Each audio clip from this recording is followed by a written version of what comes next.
Fuck being humble. 3 words you don't hear a lot, but 3 words I want you to repeat after me right now. Are we ready? Don't be British about this, okay? Fuck being humble. Not too bad, is it, right? Hi everyone, I'm Stefanie Sword-Williams and I'm the founder and author of Fuck Being Humble. And today I'm here to talk to you about how to be unapologetically confident. Now, for those of you that don't know me or my business, I set up my company in 2018 to help people get over the fear of self-promotion and be unapologetically proud of who they are. Now, naturally, when I tell people that I've started a business all around Fuck Being Humble and it's all around self-promotion, I get a lot of reactions like this. Heaven forbid we advocated for ourselves, especially in the UK, where we are more celebrated for taking the piss out of ourselves than we are for advocating for ourselves. Now, I spent the first 7 years of my career working in the advertising industry, and I know the powers that storytelling can have for really big brands, but I also know the power it can have for individuals too, which is why I spend my days working with some of the world's biggest clients, some of the world's biggest brands, helping to develop and train their employees, helping to deliver inspiring keynote speeches, and helping to change the way that we show up in the workplace. So my goal is to help you self-promote so you don't feel arrogant, is to help you recognize your self-worth, and it's to teach you how to communicate it. And that's exactly what we're going to be talking about today. Now, I wouldn't be doing my job as a self-promotion expert if I didn't plug myself at the start of the session. So I would just highly recommend that you are all following at @FBeingHumble on socials. You can grab a copy of my book. It's available in print and audio, but if you don't like my voice today, don't get it in audio. And finally, I host a lot of different events around community building, around confidence, negotiating, networking, and as I said, I deliver talks for businesses. So if you enjoyed today's session, please go and run away and tell all of your teams, your bosses, the finance director, just how amazing I am, right? So the first thing I wanted to talk to you about today is don't wait to be invited, invite yourself. For far too long, we have been waiting for other people's permission before we speak up, advocate for ourselves, or talk about ourselves in a way that we believe is true. Now, when I got the opportunity to write a book, I said thanks but no thanks because I didn't think I was good enough. Because nobody had ever told me I could do this. Because nobody had ever said, you are worthy of this opportunity and this is your trajectory. But then I realized there's a lot of things that I've done where I've not been invited. In fact, when I wanted to be a public speaker, I didn't wait to get invited. I set up my own stage and booked myself as the lead act. And when I wanted to make Forbes Under 30, I didn't wait for somebody else to nominate me. I nominated myself and made the list for Europe at age 28. And when I wanted Paris Hilton to hold my book, this is not AI generated, when I wanted Paris Hilton to advocate for me and my brand, I flew to New York and I didn't leave until I got a photo of her doing so. Full disclosure, this is a funny story. So I was speaking at Advertising Week in New York, and a couple of days later I was at an event at Soho House, and I heard somebody talking about Fuck Being Humble. They said, I've just bought this book, Paris Hilton wrote it. So really sorry to disappoint you, but she didn't. And it's actually just an old girl from Leeds who just was rambling, but it's a really good book, all right? And what I learned from this process is you can sit around waiting for things to happen, or you can let go of FOSS, the fear of sounding stupid. And this is a phrase that I coined when I was writing my book to summarize the feeling that so many women and men feel when it comes to speaking about themselves. We are so worried about what other people say about us, we minimize ourselves, we undersell ourselves, and we water ourselves down. And guess what happens as a result? We miss out on opportunities. And worse still, we miss out to people who are shitter than us, right? Does everybody remember the Fire Festival scammer who got sent to prison? He's already sold out of his pre-sale Fire Festival tickets for this year. So if he has the audacity to go out there and take other people's money, I think you can ask for the things that you deserve. And so I share that just to say, if you don't take up space, other people will take your place, right? I want that to sink in, and I'm sure you can all think of a time when that's already happened. And I don't want that for you, right? Now, if you've not been to my sessions before, the way I talk is I do this for 5 or 10 minutes, and then I give you an activity to think about. 1, so you don't get bored of my voice, but 2, so you walk out this room knowing exactly how to advocate for yourself and exactly what you're going to do next. So now what I want you to do is I want you to think of one thing you want to achieve this year, and I want you to think about what is one thing you can do to make that happen. Turn to the person next to you. You've got the next minute. Off you go.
Okay, everyone.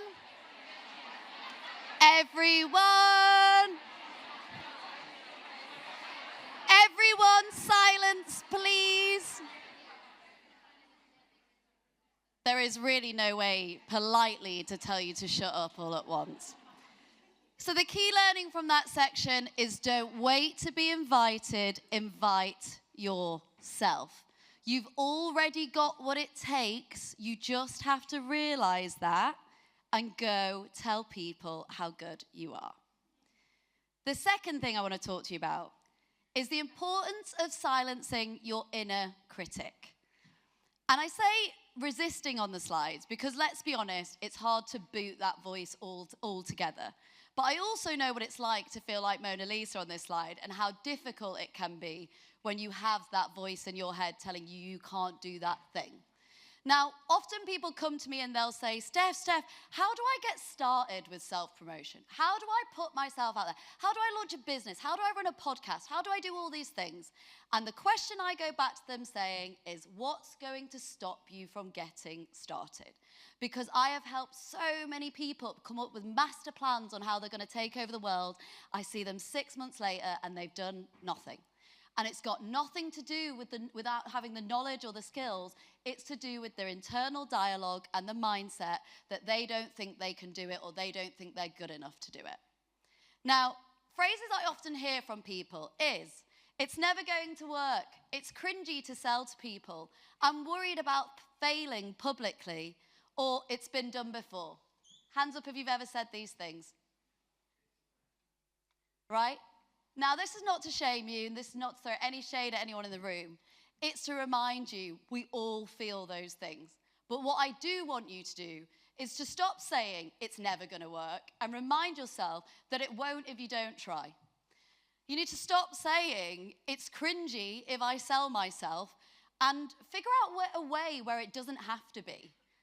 You need to stop saying I'm worried about failing publicly because really no one cares as much as you do. And finally, you need to stop saying it's been done before. Find a way to make it different. Now, Brené Brown is one of my go-to hype women cheerleaders, just absolute masterminds. And she says you can't ever do anything brave if you're wearing the straitjacket of what will people think. And that comes back to that mindset shift that I was just talking around about FOSS and this fear of sounding stupid and how often we let that hold us back. Now, one of the things that I've observed is that when I'm not channeling all of my unapologetic confidence, I often spiral and say, I must be the problem. Love that laugh, thank you. Right? Hands up if you've ever doubted yourself after getting a bad response, ghosted, not getting the result, and instantly blamed yourself with no proof that that was the case. We have to stop entertaining fictionalized narratives that we have no evidence to prove that thinking. I can't tell you how many times I hear people go, well, it's obviously because I didn't do well enough in the interview, or it's obvious that I was too expensive, or it's not obvious. In fact, aside from you, there are hundreds of external factors why you may not get that thing, or why your voice wasn't heard, or why you weren't the person that was picked for that opportunity. It does not mean that you are the problem. And I need you to keep reminding yourself of that. And one of the best ways that I've done that is by creating a proud moments folder. And I'd like everyone to take a photo of this slide if you've not already done this. I want everybody to make an album in their phones where they document their proud moments. This can be feedback, this can be speaking on stages, this can be delivering a project. Whatever it is, I want you to document it and I want you to put it into this folder. Because every time you have that doubt and every time you worry you're not good enough, you have created a visual archive that you can come back to remind yourself of how great you are. Now, the second thing that really helped me on my journey is my 2 work wives. Now, I quit my job in March 2020 to be an international public speaker. And all international events got cancelled. So for the next 2 years, I sat in my living room and became a webinar queen. And thankfully, I had Poonam and Daisy, who were in my WhatsApp group, and we all quit our jobs at the same time, terribly timed. And we were asking each other questions. We were moaning about clients. We were asking each other, how should we post this thing on social media? We kept supporting each other. But the one thing we did that had a massive impact on our confidence was every Friday at 6 p.m, we shared our wins before dins. So we would voice note 2 to 3 things we'd done that week that we were proud of. And that could be anything from getting dressed and brushing our hair before midday. That could have been saying no to people, setting boundaries, posting on social media 5 days in a row, whatever it was. We were regularly showing up for ourselves, for each other, and we were practicing verbalizing our successes. And honestly and truly, we don't do that enough, which is why when we get to the opportunities, the career-defining moments, we are not ready. And I'm not just speaking about women, men do the same. We have to actively self-reflect, talk about our successes in order to be ready to seize those moments when we get the chance to.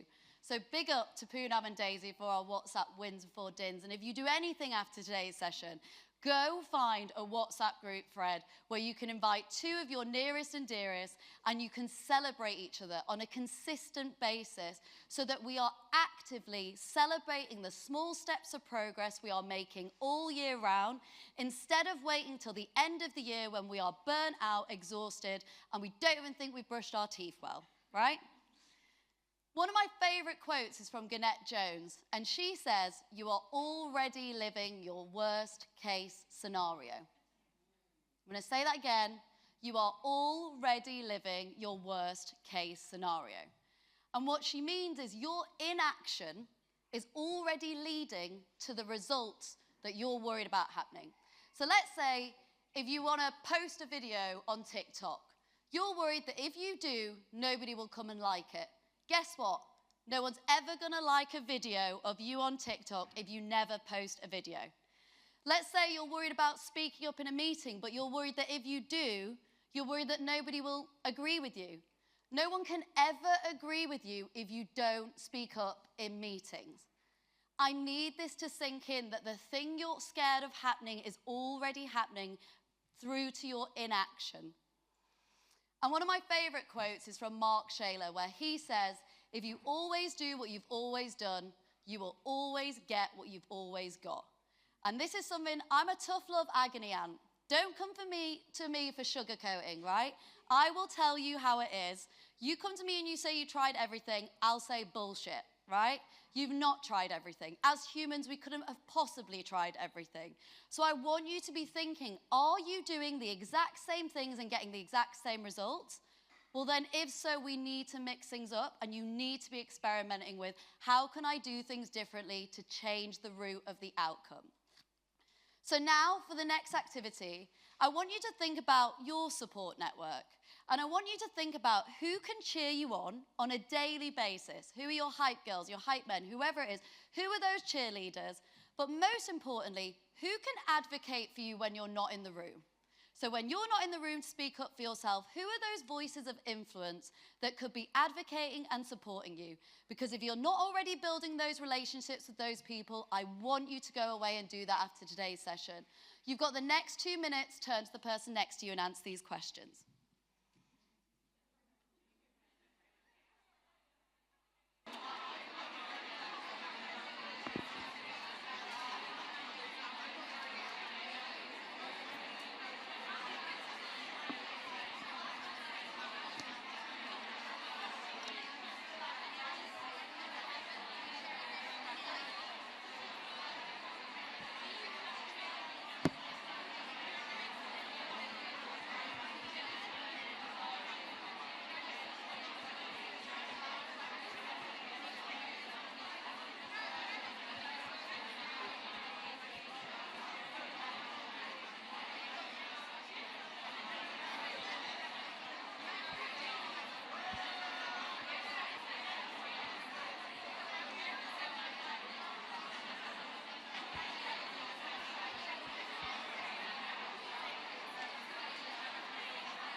Okay, everyone. Everyone.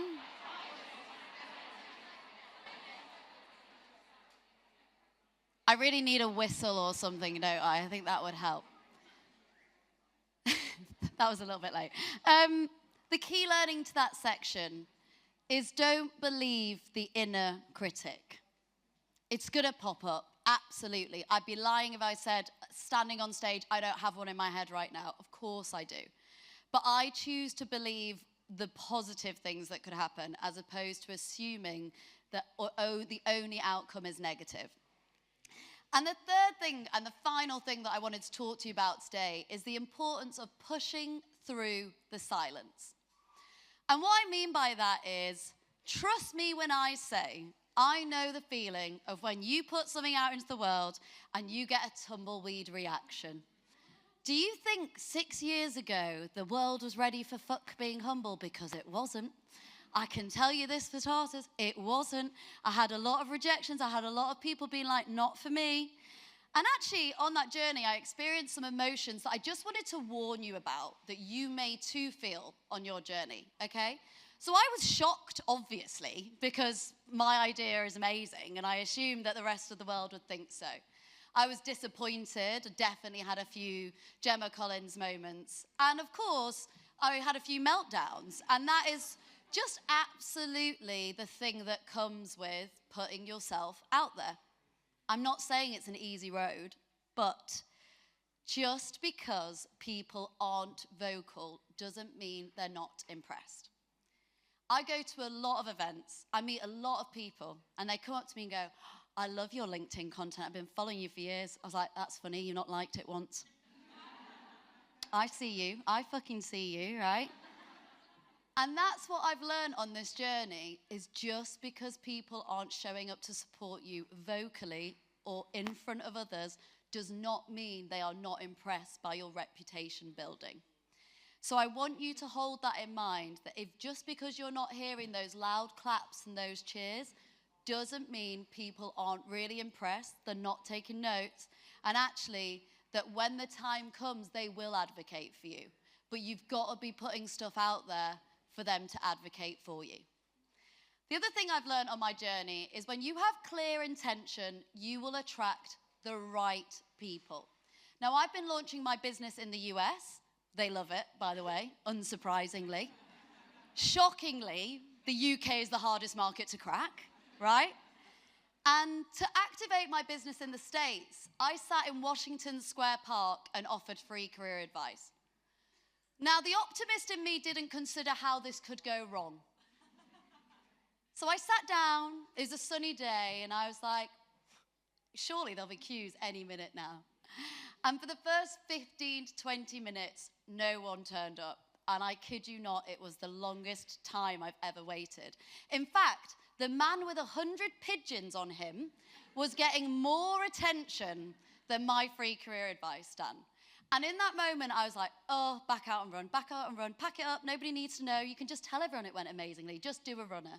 And actually what I realized was I had to put my ego aside because the only person that was affected in that moment was me. And in the end, one guy came up to me and we had a great discussion, and then another person did, and then another person did, and then there was that queue that I was hoping for. Now, I say all of this because not everything we do in our career will lead to instant results. But it doesn't mean you shouldn't do it anyway. This is one of the biggest learnings. I have been building my business for the last 6 years, and this is the year that I finally feel like this is it. This feels like the most successful year I've had so far, and I'm absolutely loving every minute. That's not to say I've not loved all of the last 5 years. It's just to say some of the best things are worth holding out for, right? I've also learned along the way to accept that not everyone will love you. And I learned this really quickly when I got absolutely slammed in the Financial Times. And I'm going to go back here. So I got slammed in the Financial Times because this journalist wrote an article saying, why shameless self-promoters aren't welcome in my inbox. She then proceeded to write 3 paragraphs about me, ripping me to shreds. And of course, you know, my dad called me and I was in floods of tears and I was absolutely devastated. And then a few hours later, my sister rang me and said, I heard about the FT thing, how are you feeling? I was like, fine, she's not my demographic. And my sister was like, well, you've bounced back from that quickly. And I was like, but it's true, right? This woman, won't name any names, she's a bitch. She wrote this article saying that I was disturbing, saying that I'd picked up this drivel at university, saying that people wouldn't want to work for tedious blowhards like me. And it was awful, right? And she'd not interviewed anyone I knew. She'd not read my book. She'd not attended my events. When she called to check my name and details, she did not let me comment on the article. What I was most upset about was that a woman had missed the point in my business, which for most of you in the room will understand, this is a message that resonates to everyone. And I guess what I learned on that journey, and it's a quote from Jane Walwood, who runs Dermatologica. She said, you've got to be prepared to piss off 80% of people if you want to turn on 20% of people. I don't know why a slide's missing there. But this is the thing that I've learned, is that the 20% of people that come to my events and absolutely love Fuck Being Humble are the reason I am here today. Because I didn't worry about the 80% of people that didn't love it. There are going to be people on your journey who don't understand why you are doing what you're doing, why you are saying what you're saying. And actually, what I say to that is if the Crocs come back taught us anything, people can change their minds. When the Crocs came on the scene, the person repping that brand was my granddad, right? In the last 5 years, they became trendy. I'll be honest, I didn't tap into it, still not sure about them. But what I learned from that is sometimes people aren't ready for you. It doesn't mean you have to change yourself. So my advice to you is to be intentional, don't doubt yourself, and choose the metrics you actually care about. And that's what I learned along the way. I have a big following. I've got over 200,000 followers across my digital channels, but I'm not doing this to be an influencer. My core line of work is helping women in particular, men are welcome as well, but helping people to see their value and communicate it. How I go about doing that has many different mediums, has many different formats, and you know what? Might piss off a lot of people along the way, and I'm cool with that. I'm not trying to impress the naysayers, I'm trying to help the people who get it. So now for the final activity that I want you to do is I want you to think about, what does success look like for you? And what is important to you and what is not important to you? So as you look around and you think about your career and your life and your ambitions and the things that you want to do, what are the things you're going to let influence you? What are the things you really care about? And what are the things you need to stop caring about? What are the things you need to not give that time and energy to? Because it's going to help you stay focused and it's going to help you get to the results that you want to get to. I'm going to give you the next minute, turn to the person next to you and answer this question.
Okay, everyone.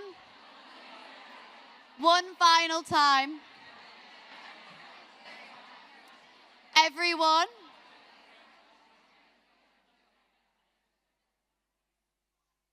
Everyone.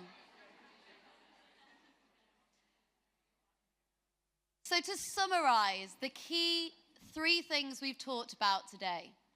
Don't wait to be invited, invite yourself. You've already got what it takes, you've just got to put it into practice. Ignore the inner critic. They're gonna pop up, of course it is, but don't let it define you and don't let it stop you. And push through the silence. Just because people aren't cheering you on your front row doesn't mean they're not impressed. Keep going even when you don't hear those claps from other people, because it will be worth it in the long run. I always end my presentations by saying self-promotion isn't a dirty word, so please don't let anybody make you feel like it is. And it's important that I plug myself for one final time. If you've enjoyed today's session, please do grab a copy of my book. It's available in print and audio. If you are looking for inspiring motivational speakers that connect to your Gen Z and millennial audience, please do reach out to me. I deliver talks on public speaking, imposter syndrome, emotional intelligence in the workplace, how to make your ideas heard, how to block out self-doubt, negotiating, networking.